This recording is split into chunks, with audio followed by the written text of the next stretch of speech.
Hai semua, nama gue Ewing dan terima kasih telah memberikan gue kesempatan untuk menemani malam Jumat lo. Pada episode kali ini, gue bakal membahas 5 misteri yang belum terpecahkan sampai sekarang. Seperti biasa, sebelum gue masuk ke dalam topik, gue bakalan sedikit curhat-curhat dulu nih. Kebetulan kemarin gue dapat kiriman gambar dari Jessica Novia, dan ini dia nih gambarnya. Makasih banget untuk Jessica Novia yang udah ngirimin gambarnya. Oh my god, kenapa jadi mirip gini? Akhir-akhir ini nih gue lagi asik banget main game Ark Survival Evolved, yaitu game dimana kita bisa survival, menjinakkan dinosaurus, dan berburu dinosaurus. Nah, pada malam minggu ini nih gue bakalan berburu Plesiosaurus, dimana dinosaurus ini nih terkenal banget dengan sebutan The Long Nest. Kalau dalam game Ark ini nih, Plesiosaurus merupakan dinosaurus yang ganas, hidup di tengah laut, di dasar laut, di tengah dan di dasar laut, dan memangsa Megalodon. Kemarin pada hari Selasa nih, gue ngepost preview mengenai perburuan gue lewat Instagram gue hanya dengan crossbow dan dibantu oleh Megalodon peliharaan gue nih untuk memburu Plesiosaurus di dasar laut. Cek aja deh cuplikan berikut ini. Sip! Ayo Plesiosaurus versus Megalodon. Please, ayo. Gue bantuin. Oksigen gue setengah. Please, bisa dong Megalodon. Please, bisa dong. Nah, kalau gue menang nih, penonton wajib memberikan like video gameplay tersebut. Tapi kalau gue kalah, gue mesti makan spicy chicken wing level 5 dari Richeese Factory. Sebelum gue upload full version dari video tersebut, kira-kira nih, menurut lo, berdasarkan cuplikan tadi, gue berhasil nggak nih berburu Plesiosaurus? Tulis komentar lo di bawah, kira-kira prediksi lo mengenai perburuan Plesiosaurus yang bakalan muncul malam minggu besok. Sekarang nih, mulai dari laut yang paling dalam sampai topeng kematian, berikut adalah 5 misteri yang belum terpecahkan sampai sekarang. Kelima, makhluk dasar laut. Udah banyak quotes ya yang menjelaskan bahwa manusia bisa menginjakan kaki di bulan tapi belum bisa menyentuhkan kakinya di lautan terdalam. Mungkin beberapa alasan adalah dasar laut memiliki tekanan yang kuat sehingga mesin tidak mampu menahan strukturnya. Gue pernah ya random browsing nih sebelum tidur, dan katanya nih, entah bener atau enggak, katanya tekanan di dasar lautan itu saking kuatnya bisa menghancurkan mobil semudah manusia menghancurkan kertas. Tapi beberapa tahun terakhir ini teknologi udah cukup canggih, jadi muncullah beberapa penemuan makhluk dasar laut seperti blobfish, yaitu ikan yang berbentuk slime yang berdiam di dasar laut. Lalu juga ada colossal squid, yaitu cumi-cumi raksasa atau kraken. Di beberapa pop culture disebutnya kraken. Yang menjadi favorit gue adalah vampire squid ini nih, yaitu cumi-cumi vampir dari neraka yang kelihatannya serem, tapi kenyataannya dia hanya memakan marine snow, yaitu semacam makhluk kecil gitu tuh yang bertebaran di laut. Oh, ngomong-ngomong soal vampire squid nih, gue akhir-akhir ini sering buka Ark Survival Evolved Wiki dan coba tebak apa yang gue temukan. Bacanya apa nih?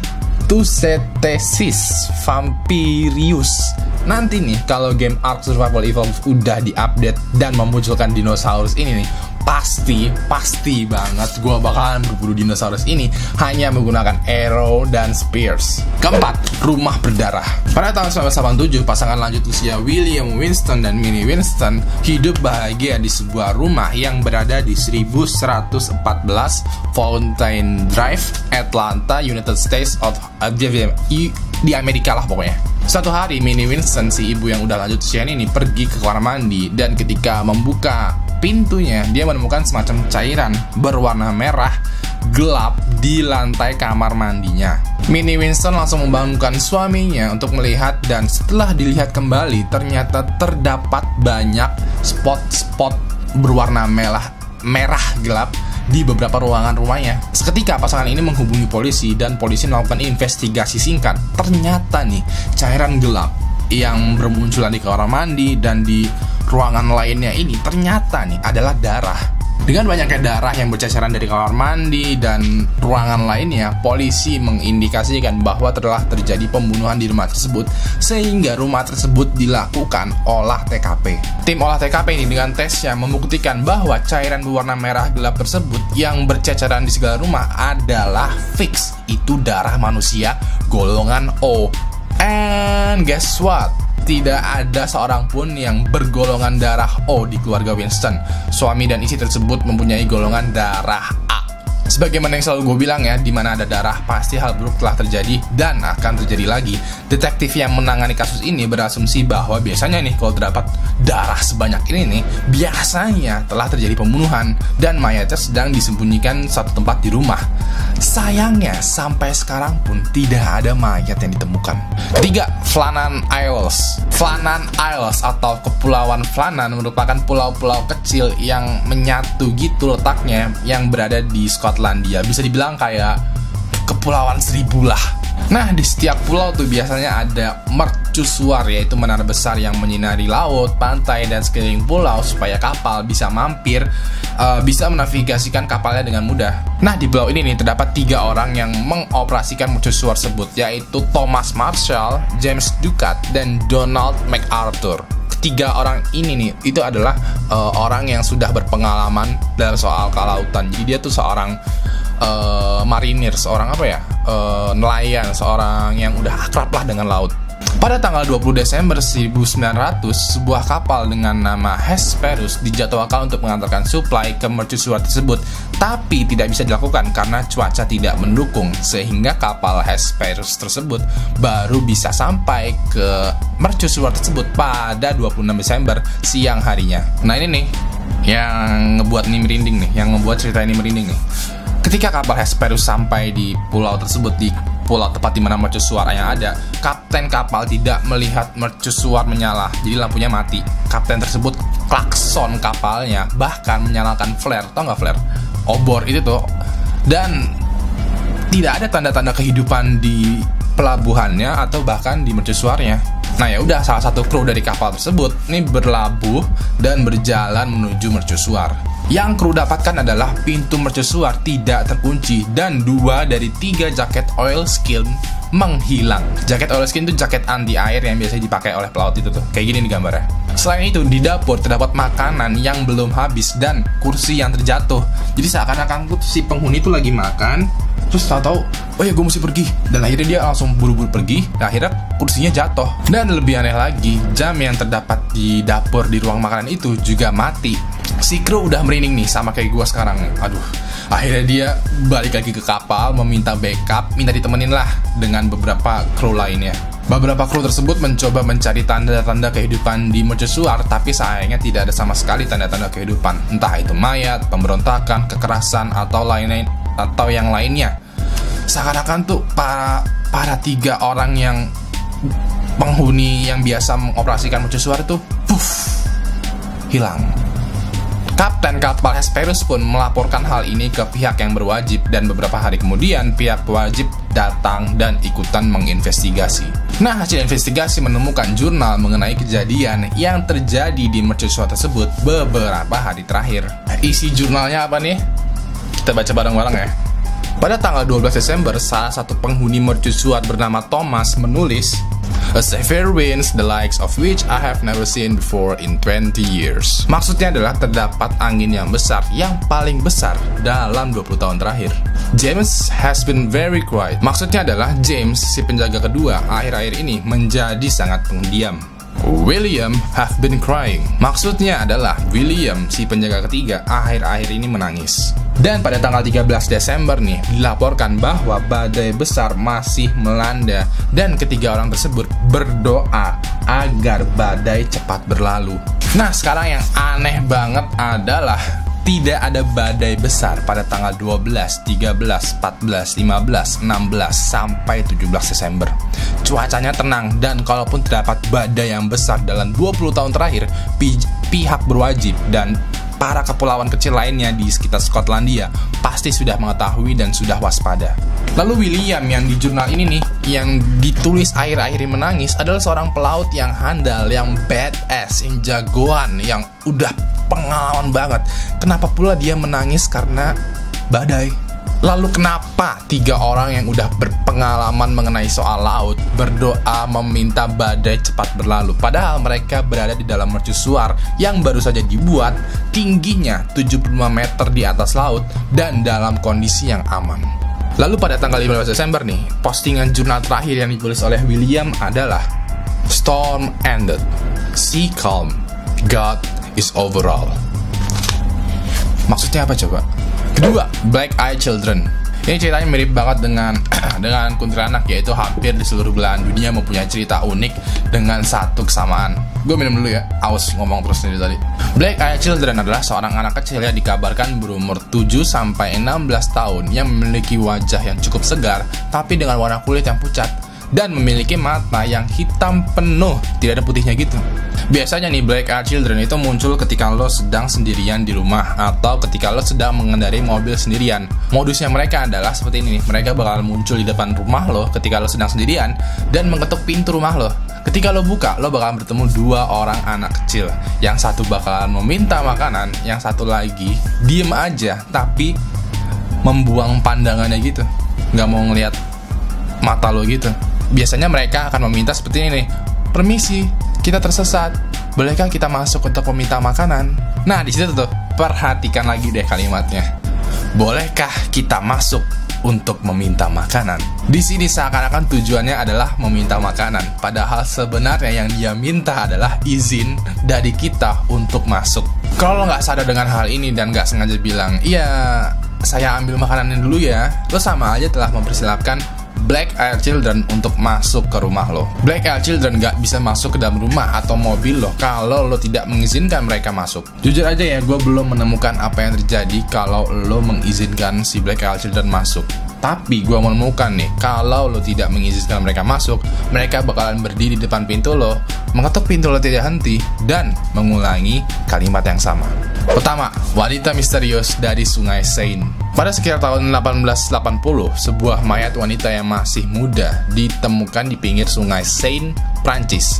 Tidak ada kekerasan dalam mayat tersebut, sehingga para pihak berwajib menganggap bahwa kasus ini, wanita ini adalah korban bunuh diri. Ketika dilakukan otopsi, dokter yang melakukan otopsi tersebut takjub dengan kecantikan si mayat ini, sehingga dokter tersebut mencetak wajah si mayat ini ke dalam lilin.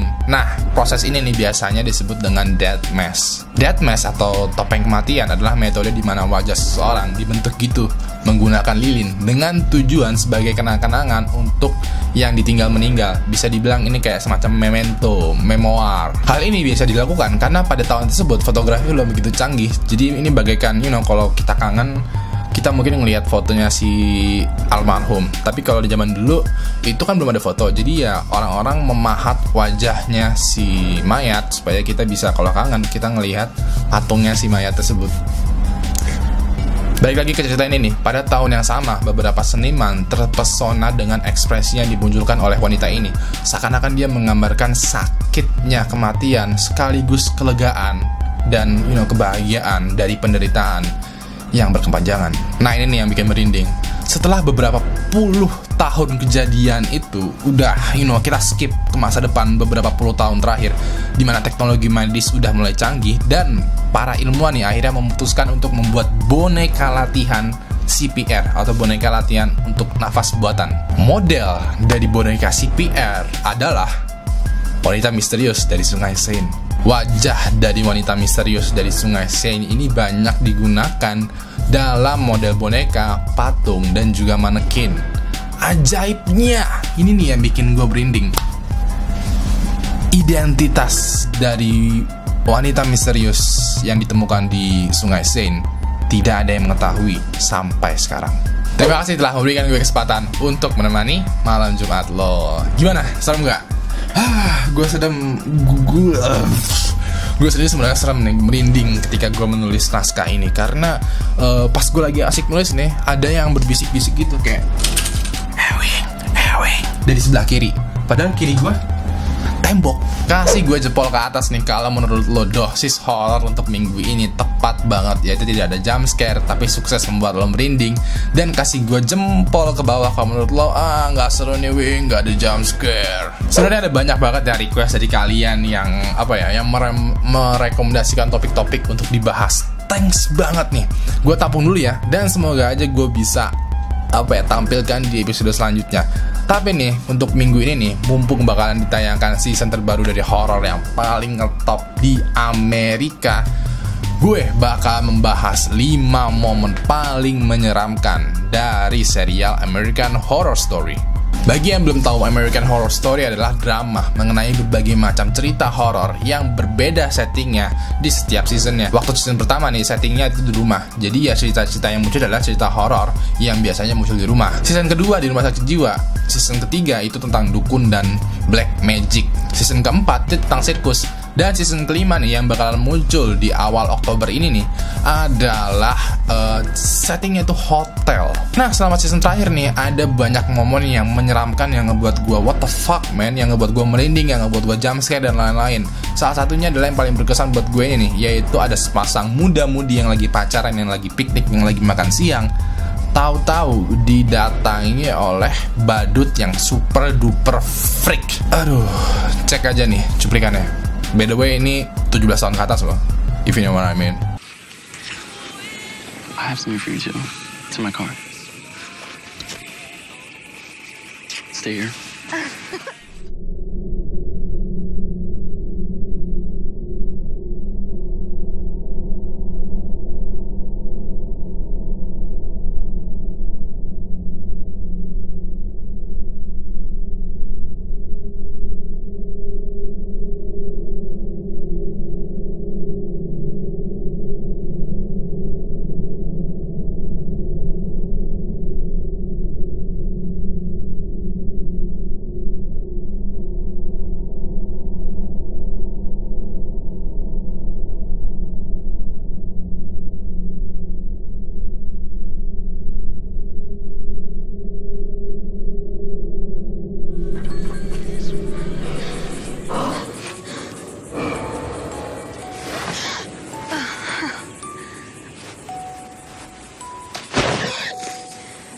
For me? Oh, okay.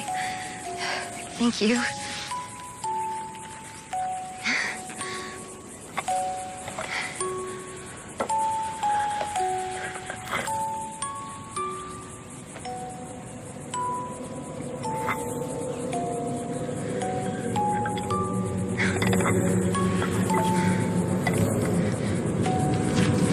What happened to the rest of your mask? Who the hell is this? Wait, you didn't hire him? Troy? Troy? No!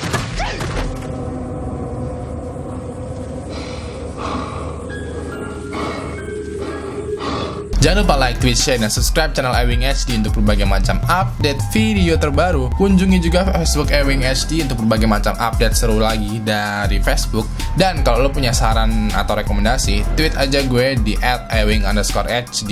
Dan apabila lo penasaran dengan behind the scene, dengan bloopers dari video-video lainnya, follow Instagram gue di @ewing_hd.